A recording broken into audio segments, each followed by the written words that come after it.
And now we have what we have because the Russians don't bluff. That's lesson number one out of this whole thing is the Russians don't bluff. So as you evaluate what's going on, you hear a lot of spin out there about what's happening, the Russian this, Russian that. Take the Russians at face value.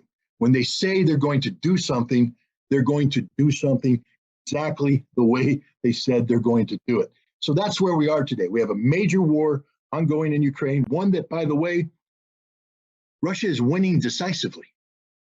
I'm not here to promote war. You know, this is an anti-war group, but we're here to talk about the facts. And the fact is, Russia is winning this war decisively. We can go through the metrics all you want. You know, I have a huge amount of experience in this. I've been studying military math all my life. And I'm telling you right now, whatever metric you put up there, Russia has won this war hands down. And they're in the process of, I believe, wrapping up one of the most stunning military victories in modern history. But you won't hear about that because our media is spinning it the exact opposite. And maybe we can talk about why that is at a later date, but that's where we are today. I hope that wasn't too long of an answer. There's never been a democracy in Ukraine. Ukraine is one of the most corrupt nations on the planet. Everybody talks about Russian oligarchs.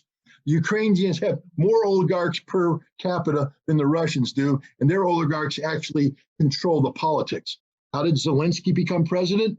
Zelensky was a comedian working for a channel owned by an oligarch who decided, I want to make you president. Zelensky didn't wake up one day and go, I want to be president. He played one on TV, a very popular comedy, I think called Servant of the People. I've watched it. Funny as heck. Really good show. You should watch it. But it's not reality. It's fiction. But it's like if Americans were watching West Wing and decided to elect Martin Sheen as president because he played one on TV. Martin Sheen has no qualification to be president of the United States. But he played one on TV, so we're gonna make him president. Well, that's what the Ukrainians did because the state of their politics is so horrible. But going back to 2014, there was a pro-Russian president named Viktor Yanukovych who was struggling with a major economic problem. The majority of Ukrainians wanted to be aligned with the European Union economically. I think they saw that their best economic future was through Europe, not through Moscow. The problem is the conditions that the European Union were seeking to impose were prohibitive. And it would have required actually Russia to pay for Ukraine to become an EU member. And Putin met with Yanukovych and said, look, I don't care if you join the EU. I'm just not going to pay for it. Russia's not paying for it. So if you want to join. But if you can't afford it, then you got to come in and work with me. And so Yanukovych thought about it and said, okay, we can't afford it. I'm going to Russia. Well, the people rose up. There was demonstrations, peaceful demonstrations, by the way, very peaceful demonstrations, the legitimate expression of democracy. I don't think anybody had a problem. Yanukovych didn't have a problem with these demonstrations. He understood where they were coming from. But then what happens is the United States and the European Union come in and say, there's a weakness here. We can solve this problem by orchestrating a coup d'etat that will eliminate Yanukovych, and we can bring in our own people. And these are people that the United States government had identified early on, and we had been training them actively. How do we know this? Because Victoria Nuland, who was the State Department official responsible for that part of the world, has been intercepted with a phone call, a famous phone call where she told the European Union something that we can't say on polite channels, but she also talked about our boy Yats. Yats, of course, is short for the name of a man who eventually became the prime minister of Ukraine. We handpicked this guy. We handpicked the government. We were talking about Yats competing with Klitschko and all this stuff, and who's going to be the best person. We're making the decisions. And this is a coup d'etat. Now, the peaceful demonstrators can't get rid of Yanukovych. So we brought in the people we know. We brought in the Bandera people. And they came in armed. They seized, they stormed police armories, took weapons, came down, and they overnight, they turned what was a peaceful demonstration in the Maidan Plaza into a violent revolution that killed scores of people. horrible acts of violence. I mean, again, I'm not, I don't want to get too political here. We call what happened in January 6th of last year an insurrection of 2021, I think, an insurrection. The horrific storming of the U.S. Capitol. I condemn it with all my heart. I view that as a gross acts of violence. That's a demonstration God bad, but it wasn't an insurrection, ladies and gentlemen. An insurrection, they would not have voluntarily left the Capitol. An insurrection would have gone in with guns blazing, killing every member of Congress. That's what an insurrection does. How do we know? Because there was an insurrection in the Maidan in February 2014. That's what an insurrection looks like. It was a U.S. orchestrated insurrection to achieve one purpose, to get rid of Viktor Yanukovych. How do we know that? Because Joe Biden called Viktor Yanukovych in person and said, "You got to go." I don't mean to get angry, but come on, man. What is regime change policy? We've never had regime change policy. Why did Biden get on the phone and tell Yanukovych he has to go? That's regime change policy, literally, writ large, big letters. And he left. But now what happened? You created this mess. You've empowered these Nazis, and they're now in charge. Now, people say, again, but Scott, they're minorities, man. They're just, okay, yeah, they had the violence in the Maidan and all that. But at the end of the day, when they ran for parliament, they didn't get majorities in parliament. Well, you know what? Who else didn't have a majority? The Bolsheviks.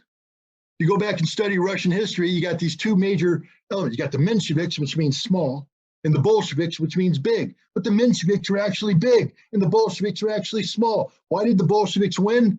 Because they were violent. They were violent. And so now you've empowered these Bandera-worshiping neo-Nazis to come in and seize power, and they're not going to let it go. They immediately intimidate the Ukrainian Rada to start passing laws that empower nationalism, Ukrainian nationalism, at the expense of Russian-speaking Ukrainians and ethnic Russians. They outlaw the language, they outlaw the culture, and then they violently seek to impose their will. They go down to Odessa, city on the coast. There's a riot there after a soccer game.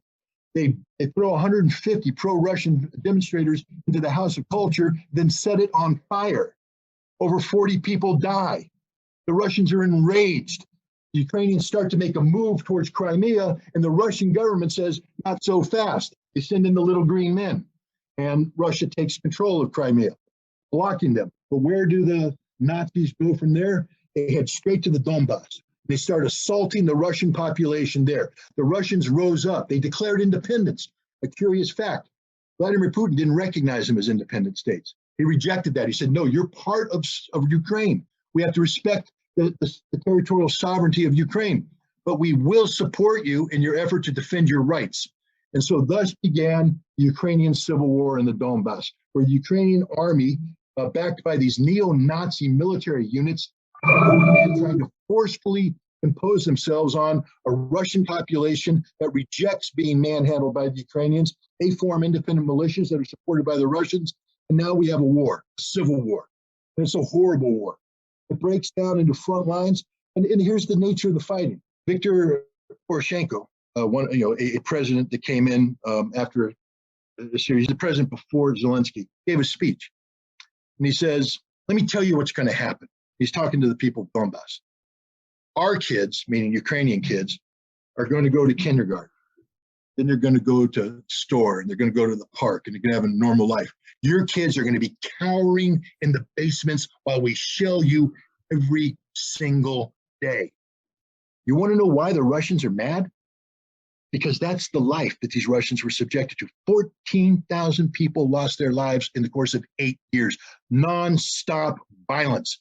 It could have come to an end. In 2015, something called the Normandy Format, that was the Germans, the French, the Ukrainian government got together with the Russians there as observers, and they agreed to a ceasefire and keeping the Donbass in Ukraine, but that the legislation of Ukraine would pass a series of laws that gave sort of a special autonomous status to the Russians so that they wouldn't be impacted by the anti-Russian laws that had been passed.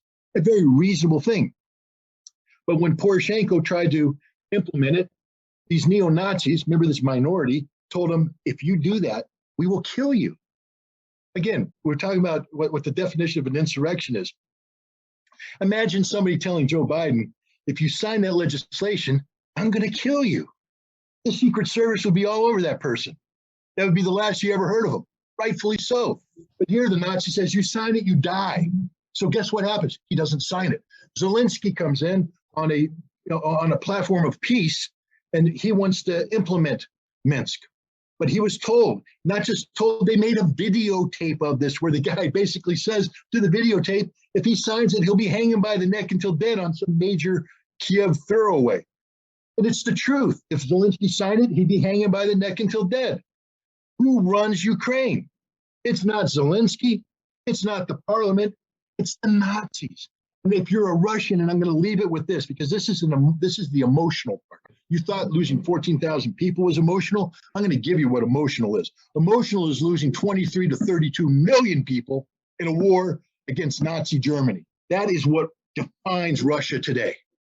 Every major town, every major city has a monument to the people who died. Every family lost people, 1, 2, 3, 4, 5, a dozen, 20.